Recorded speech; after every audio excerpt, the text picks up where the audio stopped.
Today is day 4 of conic sections. The last conic section we've yet to cover is a parabola. This cover sheet of the first slide here is the same as it was for the last 3 days. Nothing really new to add.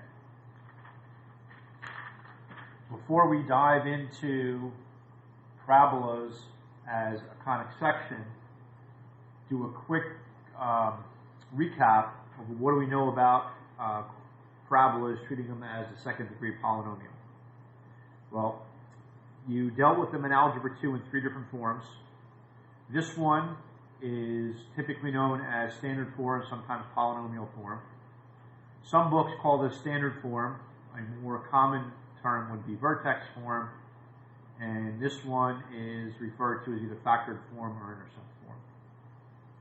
Okay, the actual names of what they are isn't overly critical for what we do in this particular class. If it says find the standard form on a quiz or test, I'll always be specific in terms of what standard form are they referring to. Standard form is the choice of the author of the textbook, not necessarily some universally accepted form, although some are a little bit more universal than others. All right, the types of things that you should know from Algebra 2 in dealing with these. Given any of the 3 forms, identify the key features. Those key features: domain, range, x-intercepts, if they exist, y-intercept, vertex, and axis of symmetry. You should be able to sketch a graph from any one of those 3 forms. Given some facts about the quadratic, you should be able to write an equation in any one of those 3 forms. Given any one of those 3 forms, rewrite it into the other 2 and work with these in the context of word problems or applications. All right, under normal non-COVID years, we would do some kind of review in terms of, well, what do you know from Algebra 2? Unfortunately, it just doesn't fit into this timeline.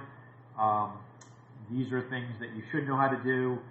As we need to address them for what we're going to do in this class, we will, but there's simply not time for a large-scale review of these things.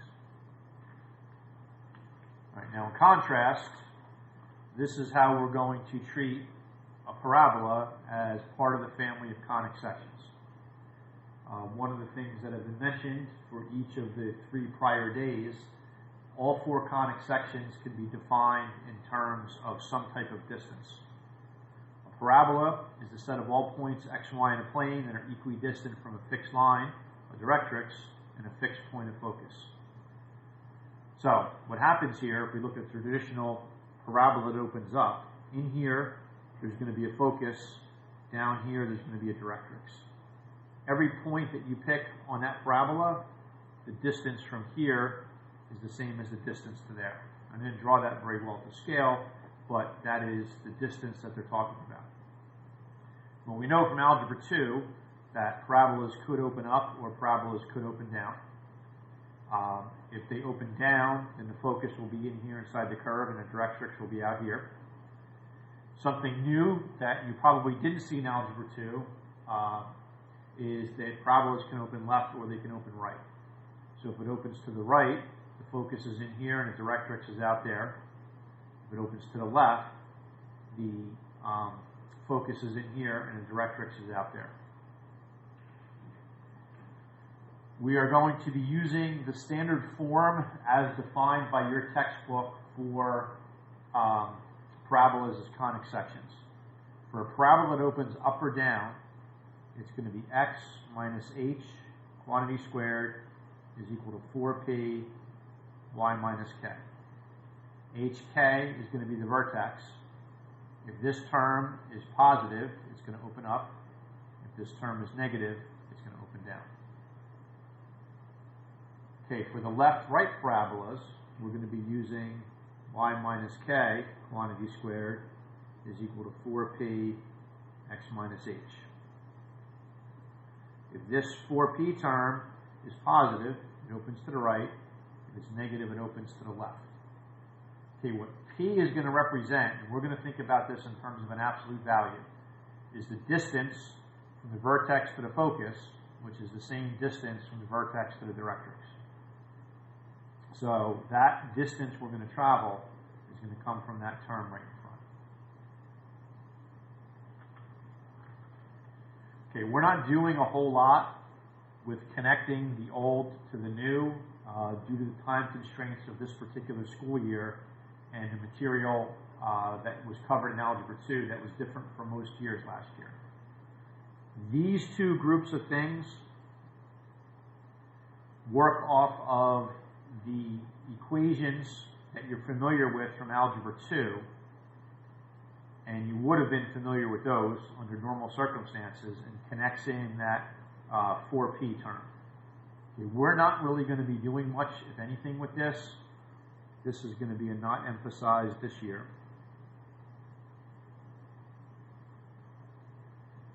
It's here as reference if you need to use it for a particular classwork or homework problem that might sneak in that still uses those old forms. That's what you would use. But we're going to stick more to these right here, only because, as I said, time constraints of the school year that we're dealing with. This is going to be what we're going to be focusing on. All right, so what types of questions, problems, etc. are you responsible for using this material?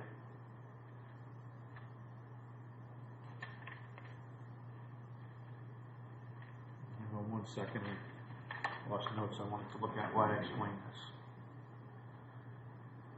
All right, the test generator that these questions came from actually has the sides flipped from what your book uses as the standard form. So if it is the y to the first and the x to the second, the form we're going to be working off of is x minus h quantity squared is equal to 4p y minus k quantity squared, like this. So I'm just going to recopy this here so it lines up with the form as it appears in your textbook. Oops. No, that's -2. I'm sorry. Not a very good eraser. Better pencil here. 2 y -5. Oops, why do I have 2 squares? That's not squared. I'm falling apart here with this example. I apologize. There's no square there. Square is only there. All right, so from this, we can directly identify HK. The H is always with the X. The K is always with the Y. Opposite of, opposite of. So the vertex for this particular problem is at 4, 5.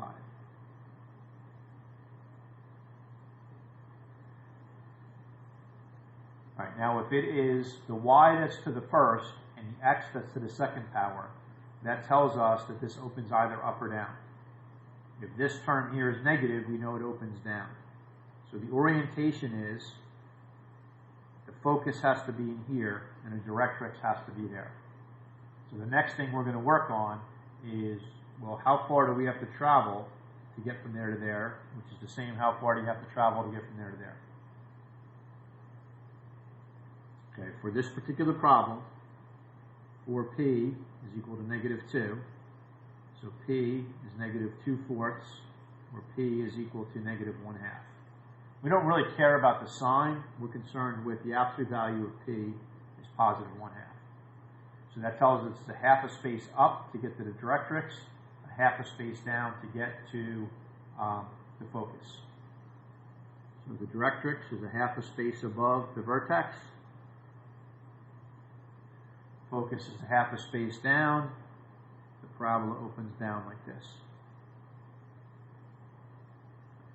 So as far as identifying those features, we already identified the vertex. It's at 4, 5. The focus is going to be a half a space below that. So it's going to be at 4, 4.5. The directrix is a horizontal line. So it's going to be y is equal, a half a space above 5 is at 5.5. So that gets us the focus, the directrix. And the only other thing that ideally you'd like to do is plot a few points to get this to be a little bit more accurate. in the interest of time for this particular video, I'm not going to go through that. Plug in some x's, get the y's that go with it, and flesh out the detail a little bit more. But we're not going to be doing that as part of the video here. Okay, number 2, if it's the x that's to the first power and the y that's being squared, we are going to be using this standard form as determined by your textbook in Chapter 10. This particular worksheet flips the sides, so I'll flip this so it matches.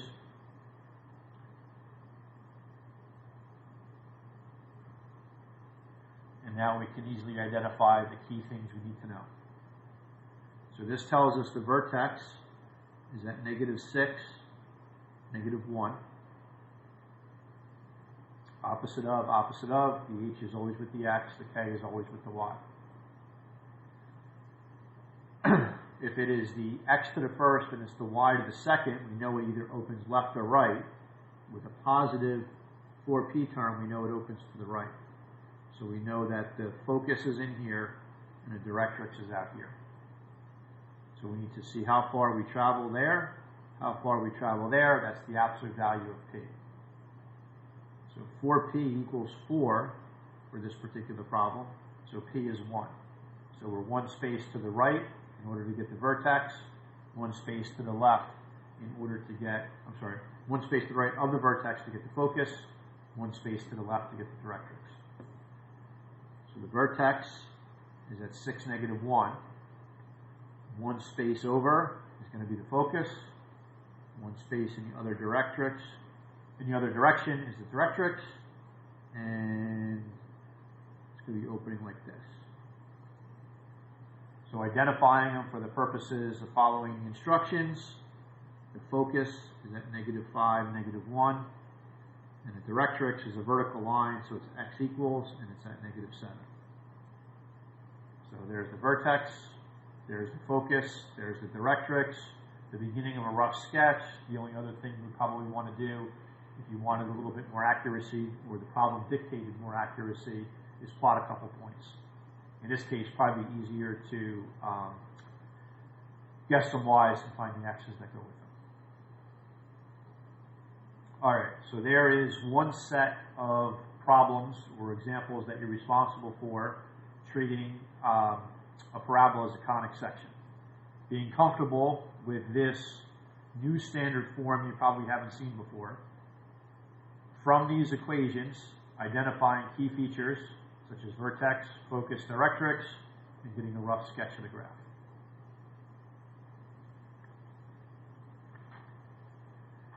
All right, let's reverse the order here. Instead of starting with an equation and finishing with a graph, let's start with the graph and write an equation. Well, if it opens up or down, we are going to be using the x minus h quantity squared is equal to 4p y minus k. We can directly identify the vertex right from looking at this picture. It is at 3, -5. So that's our h, that's our k. So we have x minus 3 quantity squared equals 4p y plus 5 quantity squared. So now we need to focus, concentrate, we just focused the wrong way, on that 4p. So the cleanest way to get this, without knowing where the focus or the directrix is just let's grab a point off of the parabola. We know the point 2, -3 is on this parabola. So we can plug in 2, -3 for x and y, and that'll allow us to get a value for 4p. So this will be 2 minus 3 quantity squared is equal to 4p, -3 plus 5. -1 quantity squared is equal to 4p times 2. 1 is equal to 4p times 2. 4p is equal to 1/2. So that's our missing piece that we need in order to write a complete equation. write this over here. We have x minus 3, quantity squared, is equal to 1/2 y plus 5.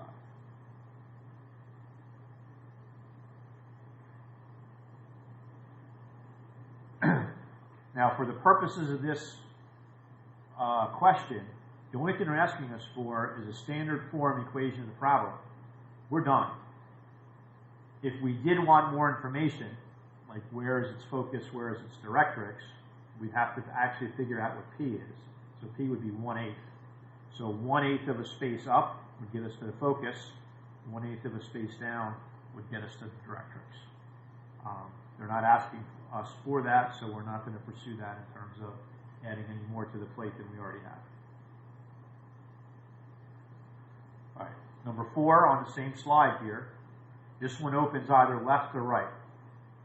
Left or right parabolas, we're using y minus k, quantity squared, equal to 4p x minus h. That's standard form as defined by your textbook for chapter 10. And we can get the vertex right from looking at this. It's at -6, +3. Those numbers can go directly in for h and k.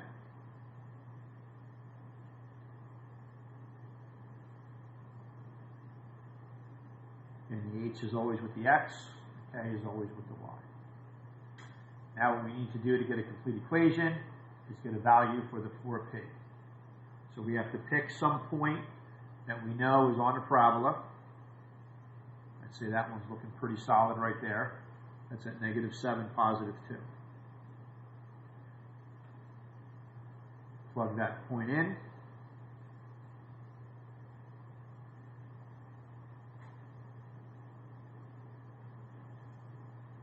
That's -1. Quantity squared is equal to 4p times -1. 1 is equal to 4p times -1, where p is -1. So that's the missing piece right there in order to get a complete equation.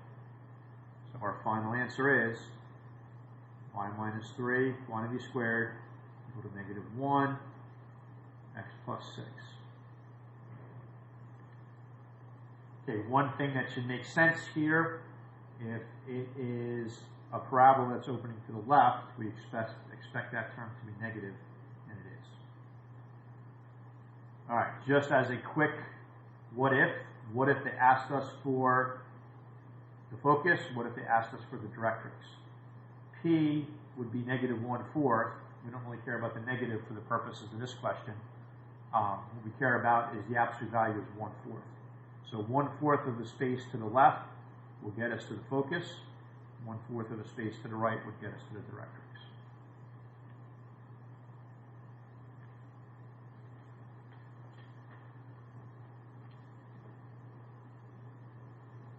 All right, a couple more problems of writing equations of parabolas using the standard forms as defined by chapter 10 in your textbook. This time, instead of working off of a graph, they're going to give us a couple facts about the parabola. So let's get a rough sketch here, get an idea of what the orientation is. So the vertex is at 2, -1. The focus is at 2, -1/2. So that means this thing must open up, which means the directrix must be down here. So now that we know the orientation of how all this stuff fits together, we can begin with the correct equation. If it opens up or down, it's x minus h quantity squared equal to 4p y minus k. They directly told us the vertex.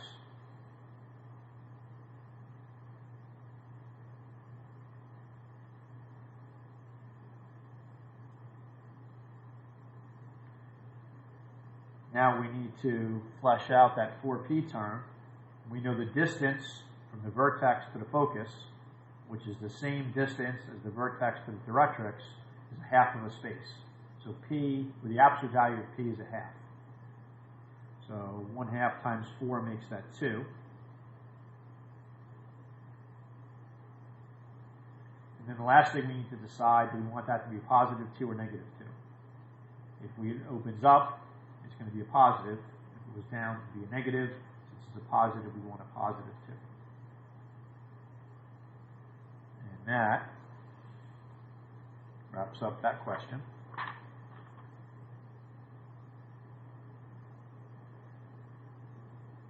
All right, this one here, let's sketch it out to get an idea of the orientation. The focus is at 3, 0.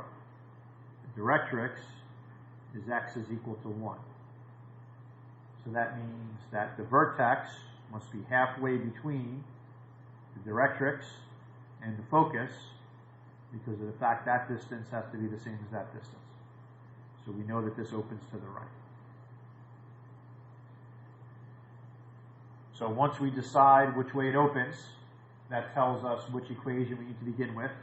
So if it opens left or right, y minus k, quantity squared, equal to 4p x minus h. The vertex is at 2, 0.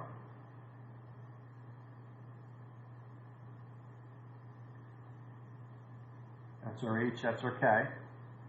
The distance from the vertex to the focus, which is the same as the distance of the vertex to the directrix, is 1. It opens to the right, so we want that term to be positive. If it was the same basic information but opening to the left, we want that to be negative. So we don't need that minus 0 in there. We certainly don't need 4 times 1. So in standard form, it would look like that.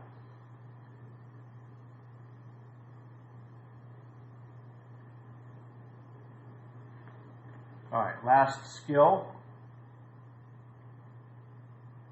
for today, which was the same as the last 3 conic sections. What if it's in general conic form and you want to get it into the standard form for this particular shape? Let me grab that reference sheet from before. I want to do a quick compare and contrast here. So look at this one right here. So one of the first things you want to do is we want the squared stuff to be on the left, and we want the linear stuff to be on the right. Squared stuff on the left, linear stuff on the right. So we want the x squared and the x on the left-hand side. We want the other stuff over here. Skipping a space to complete the square, same as before. Half of negative 4. Negative 2, negative 2 quantity squared is 4. Balance the equation over here. That factors, and then on the right-hand side, we want that y to be the first in here, and we want a constant term out in front. So what we're going to do is to factor out the negative 4 out of the right-hand side, and that leaves this. As far as identifying the features, we'll address that in a moment. Let's concentrate on just getting it into the standard form. So you want the y squared and the y on the left, and you want to get the other stuff over to the right. You want to complete the square on the side that has the squared stuff. So in this case, it's a plus 49. Balance it out on the right. This gets factored, combine your like terms, and then for the right-hand side here, we want to take the GCF, or actually want to take that whole thing out of whatever is on the right-hand side. So in this case, taking out a 12. All right, now sometimes that is a question in and of itself. These particular questions ask us to do a little bit more. So the vertex is going to be at HK, 2, 8.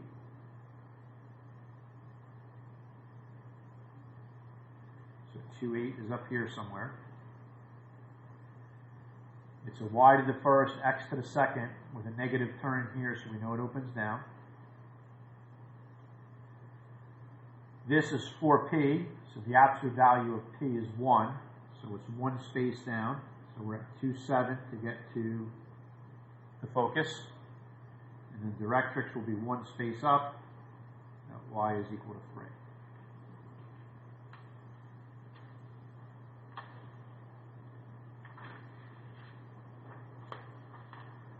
get 3 from? It's 2. How about 9?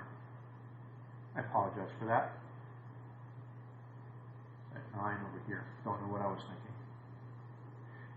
All right, identifying those features for this one here.